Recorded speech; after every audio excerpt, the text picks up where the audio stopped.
Assalamualaikum warahmatullahi wabarakatuh. Selamat datang di Bobot Podcast, insya Allah berbobot. Halo teman-teman, saya Ajeng Fitria. Saya yang Febri. Nah, di siang yang cerah ini kita kedatangan tamu yang sangat spesial. Tentunya. Nah, dia ini mahasiswa semester 5 ya, Yong. Tapi dia juga aktif di organisasi. Ya. Dan dia juga menjadi asisten dosen. Nah, di sela-sela kesibukannya dia menyempatkan waktu buat datang ke sini nih, Yong. Ya, kita beri kesempatan banget nih Mbak Jen. Nah, daripada kita BASI, langsung aja kita sambut ini dia Mas Panggi. Halo Mas Panggi. Halo Mas. Apa kabar? Alhamdulillah. Ini luar biasa. Gimana kalian? Alhamdulillah luar biasa juga ya, Yong. Ya. Iya. Gimana Mas kesibukannya? Sibuk banget apa gimana nih?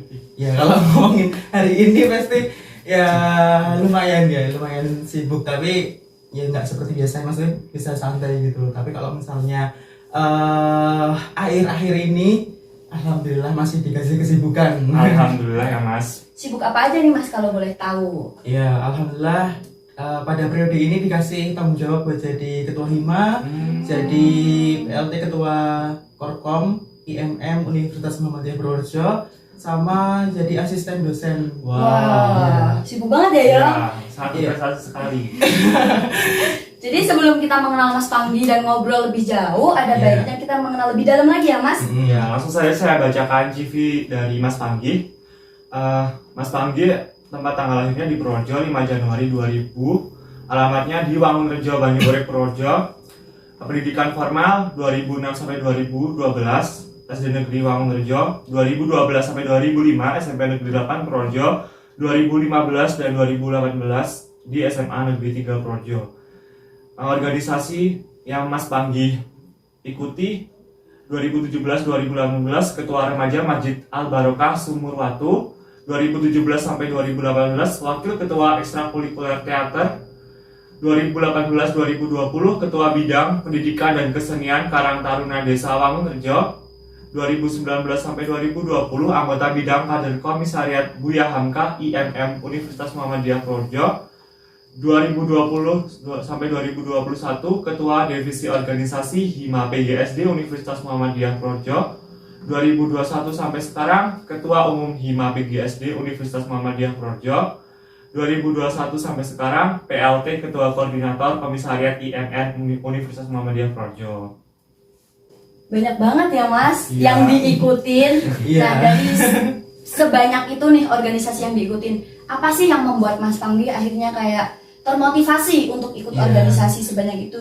Sebetulnya kalau ikut organisasi itu dari SMP. Tadi yang saya maksudkan itu dari SMA terakhir. Nah, SMP itu kelas 1 saya udah ikut OSIS sampai 2 periode, berarti kelas 2. Nah, itu yang pertama itu cuma coba-coba ya, kayak kalau lihat anak-anak OSIS kan kayak keren banget ya jadi anak OSIS gitu. Apalagi pas kalau di kelas banyak dikenal sama guru gitu kan. Nah, itu termotivasi dari situ sih sebenarnya. Tapi kalau udah organisasi terus ngerasa nyaman, itu bakal kecanduan gitu loh. Kayak kalau nggak ikut kayak ada yang kurang. Masa ya kamu sekolah cuma duduk memperhatikan guru, mengerjakan tugas, udah pulang gitu loh. Kayak apa banget sih, kayak kurang berwarna ya iya, Mas? nggak apa ya, monoton banget ya sih hidupnya, kayak nggak ada kayak apa mengerjakan prokernya, apa kayak harus ketemu sama guru atau dosen atau gimana gitu kan, nggak ada kurangnya gitulah. Ya. Nah, tadi tuh kan ngomongin soal yang sekolah monoton gitu kan Mas. Yang monoton ya. Itu tuh gimana sih Mas cara Mas Panggi membagi waktu di sela-sela kesibukan yang organisasi sebanyak itu, tapi juga harus ngerjain tugas dari kelas dan lain-lain gitu loh Mas. Iya, ini disclaimer dulu ya teman-teman. Saya itu masuk tipikal orang yang mengerjakan tugas itu deadlineer gitu loh, atau deket-deket sama deadline. Tapi menurut saya itu juga nggak salah gitu loh. Lebih baik kamu mengerjakan tugas misalnya 1 atau 2 jam sebelum mengumpulkan, tapi hasilnya maksimal, daripada kamu jauh-jauh hari misalnya seminggu sebelum mengumpulkan tapi tugasnya nggak selesai tapi malah kayak nambah pikiran, nambah beban gitu nggak sih? Yang penting kan pas deadline-nya kamu udah selesai mengumpulkan dengan maksimal gitu kan. Terus gimana cara membagi waktu antara organisasi sama kuliah gitu kan? Sebetulnya kalau ditanya milih organisasi apa kuliah, pasti itu kan dua hal yang nggak bisa kayak seimbang, pasti ada yang kalah salah satunya. Tapi menurut saya ketika kalian udah memilih, kan namanya hidup pasti ada pilihan. Ketika kalian udah memilih, itu harus ada tanggung jawab sama kesungguhan. Karena ketika ada kemauan tanpa kesungguhan, itu adalah kebohongan. Dan ketika ketika kemauan itu indikasinya yaitu istiqomah gitu loh. Nah, ketika kalian udah milih nih kayak untuk aktif di organisasi, kalian juga harus bersungguh-sungguh gitu loh. Misalnya kalian itu diberi tanggung jawab, kalau periode pertama kan masih jadi anggota bidang misalnya. Nah itu kayak nggak boleh kayak aku cuma anggota bidang, masih ada ketuaku, nggak boleh kayak gitu gitu loh. Kamu juga harus bersungguh-sungguh gitu loh untuk menjalankannya itu. Pun kalian ketika milih buat aktif kuliah gitu loh, kalian juga nggak bisa jadi mahasiswa yang biasa-biasa aja gitu loh. Kamu harus jadi mahasiswa yang luar biasa. Jadi kalian tuh kayak harus memilih, tapi dalam memilih itu harus ada kesungguhan di dalamnya. Dan ketika membagi waktu, kalau saya sendiri itu ada cara yang pertama, dibuat skala prioritas, dibuat mana yang penting dan mana yang mendesak gitu loh. Ketika kalian udah tahu bisa memplot-plotkan mana yang penting, mana yang mendesak, itu kalian bisa secara mengalir gitu loh. Oh ini dikerjakan lebih dahulu, oh ini bisa besok lagi kok, karena deadline-nya masih lama gitu. Terus yang kedua, melihat gitu loh, amanah kalian di situ itu sebagai apa. Kalau kalian misalnya di organisasi A sebagai ketua, di organisasi B misalnya masih jadi anggota gitu, berarti kan kayak gimana ya, porsi kalian harus lebih jadi ketua gitu loh, karena kan itu tanggung jawab kalian gitu loh. Karena kalian kalau yang di organisasi B cuma jadi anggota, itu kan kayak masih ada yang lebih bertanggung jawab gitu loh. Tapi dilihat juga cara yang kedua, dilihat mudorotnya gitu loh. Ketika kalian misalnya di organisasi B walaupun cuma jadi anggota, tapi kalau kalian nggak ada di situ, acaranya bakal hancur gitu loh. Nah itu berarti itu harus diprioritaskan. Jadi walaupun kamu jadi ketua, tapi ada yang udah bisa menghandle, berarti itu bisa jadi prioritas yang kedua. Sedangkan di organisasi B kalian jadi anggota, tapi ketika nggak ada kalian itu bakal hancur, berarti ini jadi prioritas yang pertama. Itu cara buat membagi waktu kalau saya seperti itu. Terus pengaruh apa aja sih Mas yang Mas Panggi dapat gitu di kehidupan sehari-hari? Nggak cuma di kampus aja ya, nggak cuma di lingkungan pendidikan, tapi di masyarakat, di lingkungan pertemanan gitu loh Mas. Pengaruh apa aja yang Mas Panggi dapat dari berorganisasi? Ya kalau ngomongin organisasi pasti banyak banget manfaatnya gitu loh. Salah satunya yaitu kalian belajar untuk beradaptasi. Yang kedua problem solving, sama yang ketiga itu public speaking gitu loh. Sekarang kalau kamu tanya orang pinter itu banyak gitu loh, tapi orang yang punya skill itu sedikit gitu loh. Karena gimana ya, ketika kalian pastikan besok kalian bakal hidup bermasyarakat gitu kan. Nah itu dituntut untuk bagaimana kalian bisa beradaptasi di masyarakat yang misalkan nggak mungkin ideal terus kan masyarakat, mungkin ada yang nyinyirin kalian atau yang apalah, itu pasti kan nggak ideal gitu loh. Nah itu gimana cara kalian untuk adaptasi di masyarakat yang seperti itu. Kemudian yang kedua ada problem solving, bagaimana kalian menyelesaikan masalah gitu loh. Mungkin orang yang nggak berorganisasi itu kayak cuma dikasih kerikil sedikit aja dia udah ngeluhnya kayak se-RT tahu semua gitu loh. Tapi ketika kalian udah terbiasa kayak bekerja di bawah tekanan, terbiasa dinyinyir orang, itu kan di organisasi biasa kan. Nah itu kayak ya udah gitu loh. Walaupun dikasih hujan badai pun kalian tetap bisa senyum, tetap bisa ketawa-tawa gitu loh. Pasti respon kalian menghadapi masalah itu berbeda. Kemudian yang ketiga public speaking, cara ngomong kalian. Nah itu juga saya masih berlatih gitu loh. Saya ngomongnya masih kayak terbata-bata, masih cepet banget ini kan. Jadi itu sampai sekarang saya masih berlatih buat public speaking sih. Nah, barusan kan kayak pengaruh masuk ke positif ya Mas. Nah terus selama Mas Panggi berorganisasi dan juga aktif di pendidikan ini, ada nggak sih Mas kayak masalah yang Mas Panggi hadapi gitu, kayak yang bikin bener-bener kayak capek. Iya. Kalau ngomongin masalah ya pasti namanya orang hidup pasti ada masalah. Kalau nggak mau ada masalah ya nggak usah hidup gitu kan. Ya masalah yang cukup berat ada lah, tapi alhamdulillahnya Allah masih kasih saya jadi pribadi yang ceria gitu loh, masih bisa ketawa-tawa sama orang lain. Entah itu nanti mau tidur harus nangis dulu atau di kamar mandi nanti harus nguatin diri sendiri gitu loh. Karena yang bisa menguatkan ya diri kamu sendiri gitu loh. Mau masalah sebesar apapun, ketika kamu yakin bisa kuat ya pasti bisa gitu loh. Karena Allah itu nggak bakal kasih cobaan lebih dari kemampuan hambanya gitu loh. Kalau misalnya gini nih, kamu cuma dikasih gelas segini, misalnya ukuran 100 mili, ya kan masalahnya itu pun bakal 100 mili itu nggak bakalan meluber-luber misalnya sampai 200 liter atau gimana gitu kan, nggak mungkin. Jadi ketika kalian udah dikasih masalah, berarti Tuhan dan dia yakin kalian bisa menyelesaikan masalah. Kamu yang hambanya aja masa nggak yakin sama masalah yang dikasih sama Tuhan gitu loh. Tapi orang tua mendukung Mas di organisasi ini? Ya sejauh ini alhamdulillah orang tua mendukung gitu loh. Karena saya juga bersyukur gitu loh dilahirkan di keluarga yang cukup terbuka gitu loh. Nggak orang tua tipikal bukan yang kamu tuh harus pinter, kamu tuh harus ranking 1, bukan yang seperti itu. Alhamdulillahnya gitu loh. Orang tua saya juga cuma kasih saran gitu. Kalau misalnya ikut organisasi yang penting bisa tetap mengikuti pelajaran, nggak kepontal-pontal lah istilahnya bahasa Jawanya gitu kan. Nah itu menurut saya dukungan orang tua juga cukup penting gitu loh. Karena ketika kalian udah mau untuk ikut organisasi tapi jadi orang tuanya nggak mendukung ya sama aja gitu loh.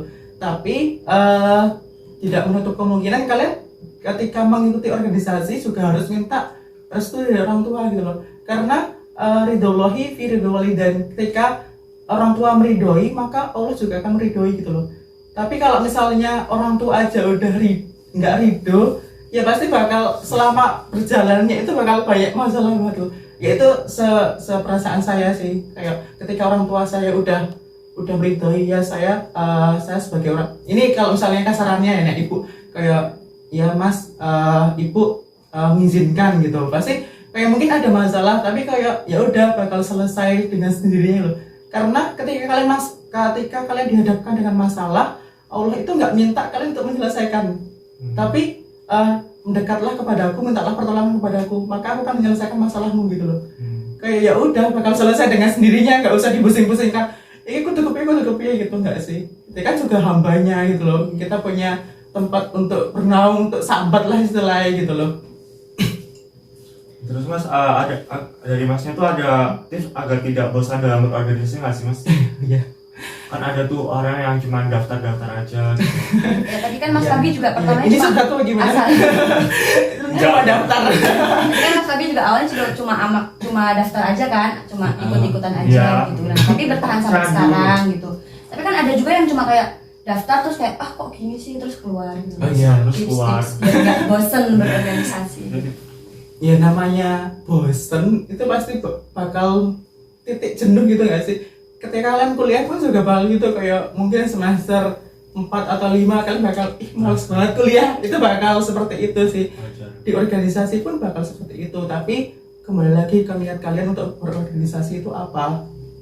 Ketika misalnya tujuan kalian untuk berorganisasi mungkin untuk SK, ya wes, misalnya bosan ya hilang mana ya loh. Tapi ketika kalian ikut organisasi misalnya untuk nambah skill, untuk upgrade diri lah istilahnya, itu kayak ya wes, kayak ketika ada masalah, ketika bosen kayak ya udah nggak apa-apa, ini mungkin cara Tuhan buat kayak mengupgrade diriku seperti ini, kayak mungkin dikasih cobaan, dikasih masalah yang cukup berat, mungkin ini cara Tuhan buat cara mengupgrade diriku seperti ini gitu loh.